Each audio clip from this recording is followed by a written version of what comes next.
What's been coming up in client sessions? What's been coming up in client sessions? Okay, we've been speaking a lot about this, people who are anxious, this idea of avoidance, right? So we can work through thoughts, and we can come up with all these game plans, and we can talk about working through the feelings, but the avoidance, so the behavioral part of this, remember, cognitive behavioral therapy. So you got thoughts, you got feelings, and you got behaviors, right? Well, the behavioral part of this is that people at times will avoid anxious situations as a short-term play. Short-term, it makes them feel better. It's like, whew, I don't have to feel that anxiety right now because I'm avoiding it, right? I don't have to feel it because I'm avoiding it. The trouble is, y'all, long term, it just keeps coming back and coming back and coming back.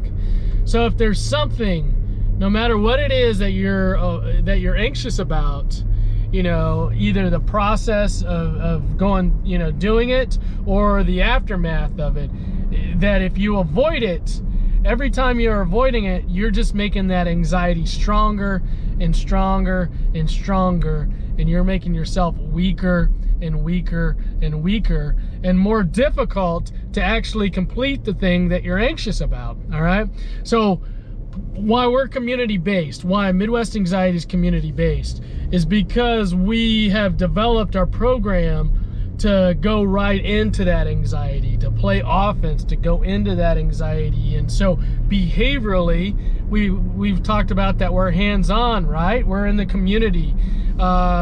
So, you know, if you're afraid, if you're anxious about getting a job application, we're helping you go get a job application. If you're anxious about going and sitting in a restaurant and eating, we're going with you and sitting in a restaurant and eating, right? If you're anxious about going and to school, we can go with you to school, right? We can meet you at school. If you're anxious about driving, we're in the car with you driving, right? Because what we found is we can sit in an office. We can sit in an office and talk about it, all right? And things are going well. We can make plans and do all that. And then, you know, the client leaves the office and the client's feeling good and everything about, oh, okay, this is what I'm gonna do.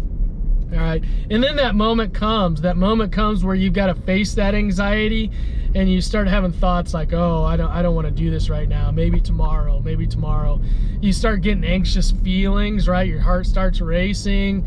You start sweating. You start hyperventilating. And then what do? What's the client do? Boom. You just avoid it, and then the cycle goes over. This is just a cycle. It's a cycle over and over again. And what we're missing is actually the doing part of it. What we're missing is the doing.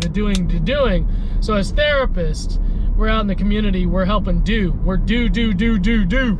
We're out there helping do and holding you accountable from a supportive but strong support. We're supportive, but we're also just holding our hand on your back saying, you got this, you can do this.